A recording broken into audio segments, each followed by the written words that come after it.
Breaking news, guys. The story we're diving into today is absolutely massive. Central banks around the world are giving the green light to silver. Yes, you heard that right. Silver, the metal that's been overlooked for decades, mocked as the poor man's gold, suddenly has the blessing of the very institutions that control global money supply. And when central banks make a move, it's not casual, it's strategic, it's deliberate, and it sends shockwaves through the financial system. Now, let's be clear. This isn't about just some random central bank in a small nation picking up a few tons of silver. We're talking about a coordinated shift in sentiment among the world's largest financial players. The same central banks that have been quietly stacking gold for the last decade are now looking at silver and saying, it's time. That's why analysts like Tavi Costa are screaming at the top of their lungs, the green light is here, and if you're not paying attention, you might miss the opportunity of a generation.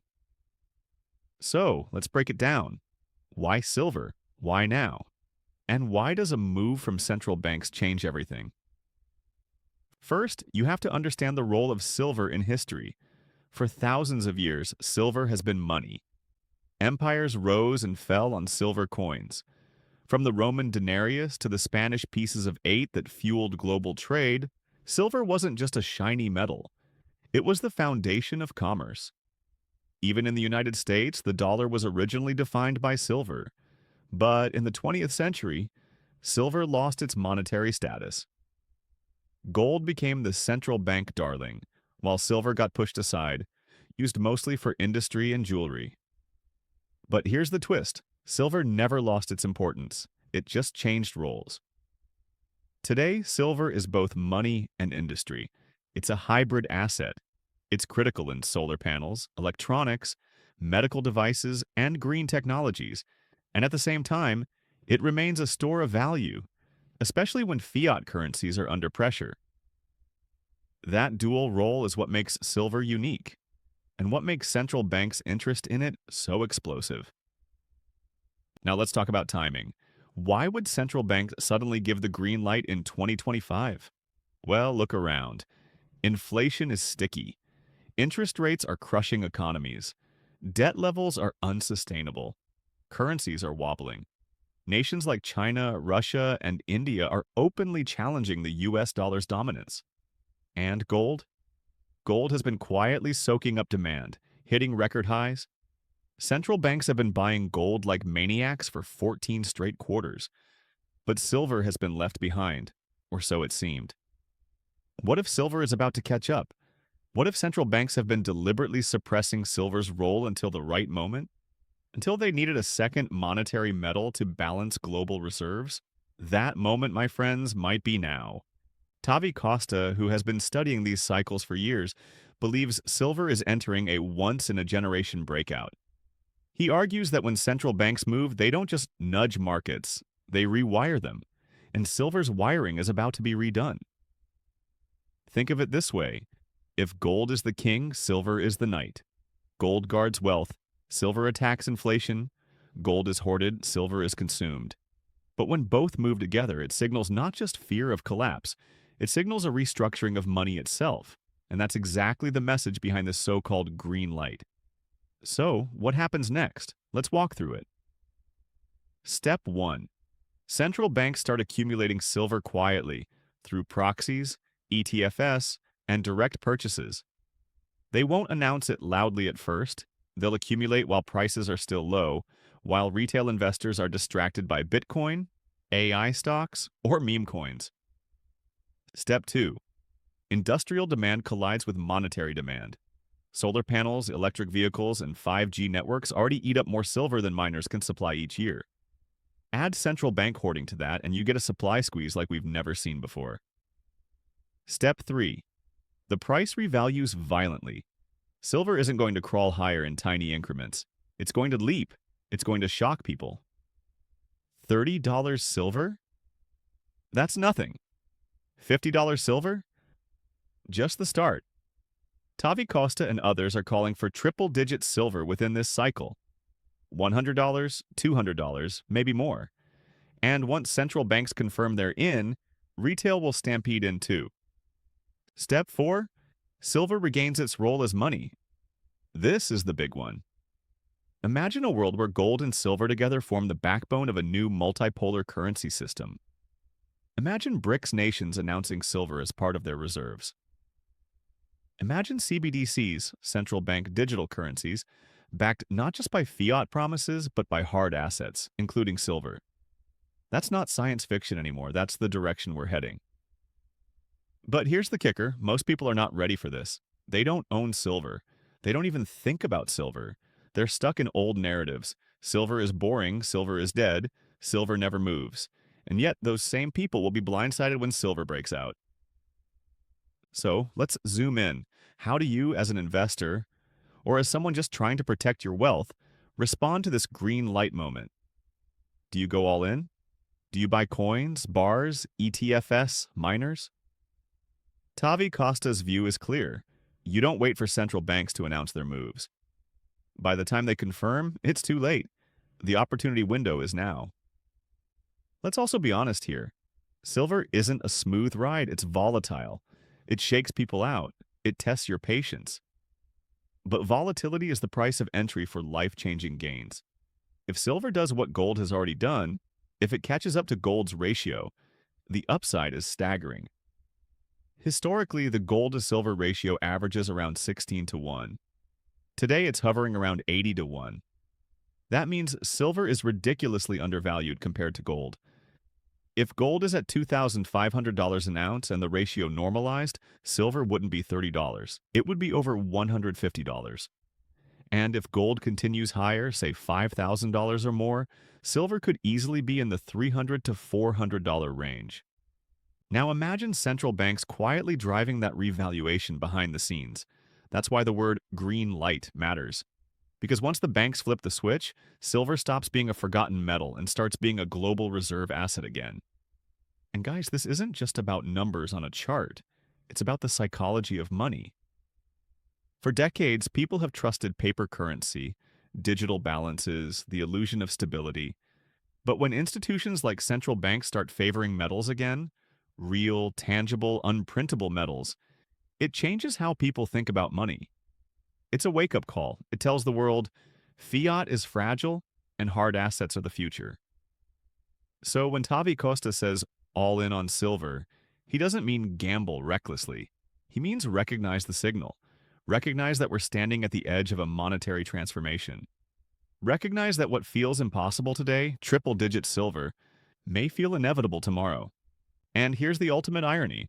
The same central banks that have been suppressing silver for years, keeping prices artificially low, are now the ones giving you permission to buy. They're telling you without telling you, we're moving. Join us or get left behind. So, will you listen? Will you prepare? Or will you be one of those people looking back 5 years from now saying, I wish I had paid attention when silver was still cheap? Because make no mistake, this is the moment. The green light is on. The question is, do you step on the gas? All right, guys, buckle up. Because if you thought the first part was eye-opening, we're just getting started.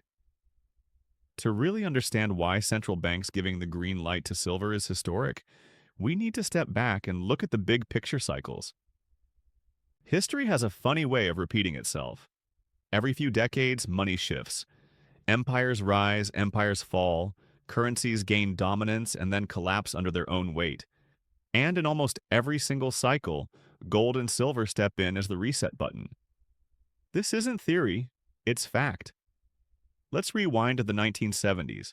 Inflation was out of control. Oil prices spiked.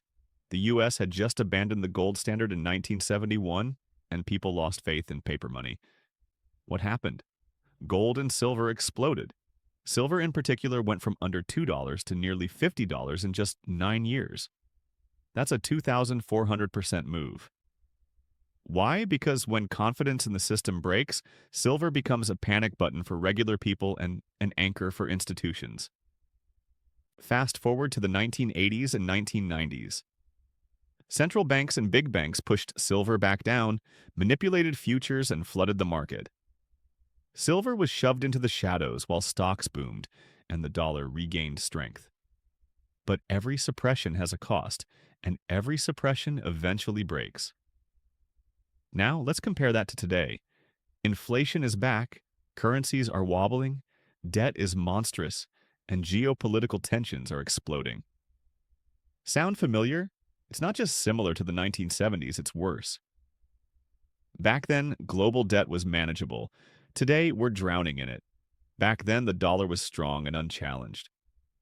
Today, BRICS nations are openly creating alternatives. Back then, silver demand was mostly monetary. Today, it's monetary and industrial at the same time. And that's the key. In the 1970s, people bought silver because they didn't trust fiat money. Today, people will buy silver because they don't trust fiat and because the world literally can't function without silver. Think solar panels, think electric vehicles, think semiconductors, think green energy. Every government is pushing net zero. Every corporation is pivoting to electrification, and all of it runs on silver. This is what Tavi Costa means when he says the green light is flashing. Central banks know this. They aren't stupid.